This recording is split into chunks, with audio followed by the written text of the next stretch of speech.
Salpe, Wanyambe. Selamat pagi saudara-saudari yang dikasihi Kristus.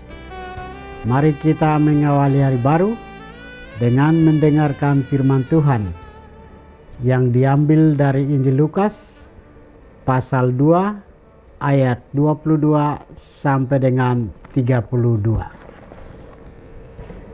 Tuhan bersamamu. Inilah Injil suci menurut Lukas.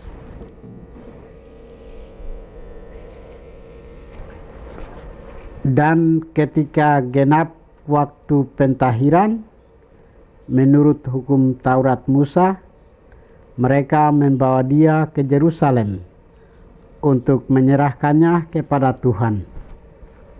Seperti ada tertulis dalam hukum Tuhan, semua anak laki-laki sulung harus dikuduskan bagi Allah, dan untuk mempersembahkan korban menurut apa yang difirmankan dalam hukum Tuhan, yaitu sepasang burung tekukur atau 2 ekor anak burung merpati. Adalah di Yerusalem seorang bernama Simeon. Ia seorang yang benar dan saleh, yang menantikan penghiburan bagi Israel. Roh Kudus ada di antaranya,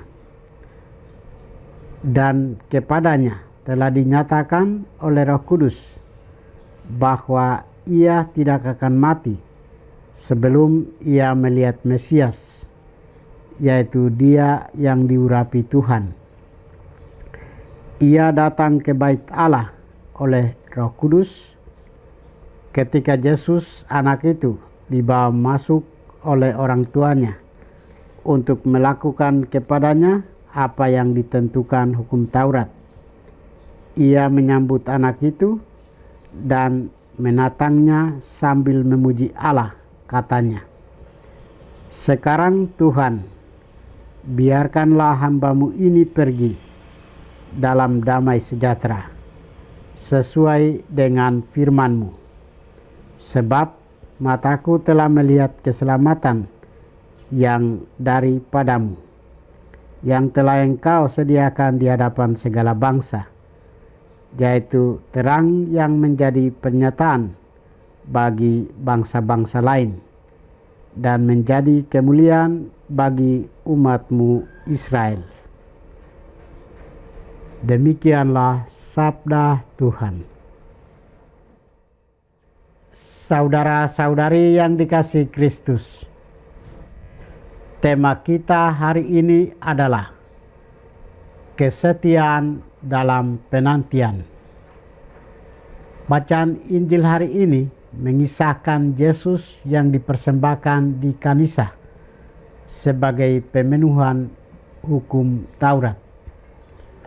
Menurut tradisi Yahudi, penyerahan anak sulung ke bait Allah berkaitan dengan pentahiran ibu. Dengan demikian, persembahan Yesus merupakan ketaatan Maria dan Yosef pada hukum Taurat, sekaligus tanda kerendahan hati Sang Mesias. Peristiwa ini bukan sekadar ritual hukum, melainkan momen penyingkapan jati diri Yesus sebagai Sang Penyelamat. Simeon dan Hana, 2 tokoh lansia yang saleh, mewakili harapan perjanjian lama yang kini digenapi dalam diri Yesus, Sang Terang Dunia. Simeon yang dipenuhi Roh Kudus mengenali Mesias dalam diri sang bayi sederhana. Ia bersyukur karena matanya telah melihat keselamatan bagi segala bangsa. Namun Simeon juga menubuatkan penderitaan, bahwa Yesus akan menjadi tanda perbantahan dan Maria akan mengalami kepedihan sebagai bagian dari jalan keselamatan. Hana, seorang janda lanjut usia, setia berdoa dan berpuasa di bait Allah Kesetiaannya berbuah ketika ia berjumpa dengan Mesias. Ia pun memuliakan Allah dan mewartakan Yesus kepada semua orang.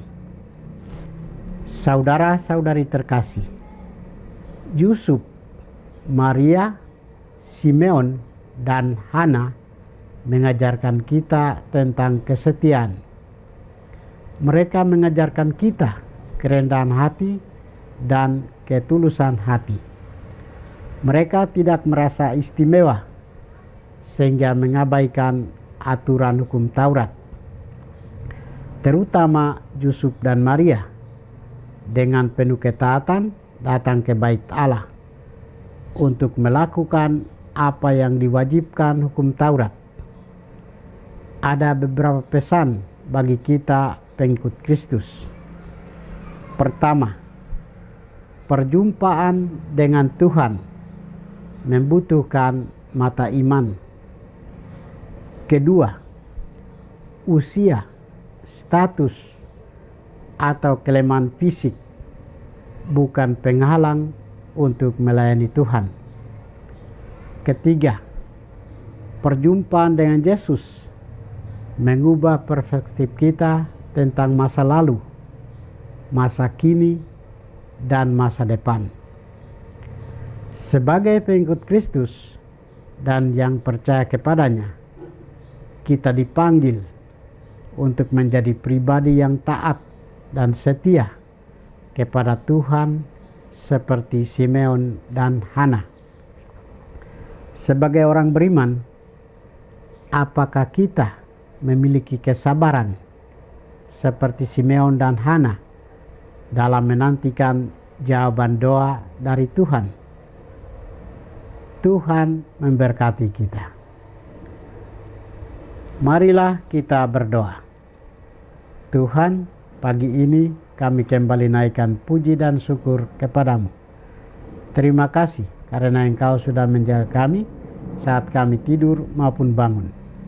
Terima kasih untuk udara sejuk dan segar pagi ini.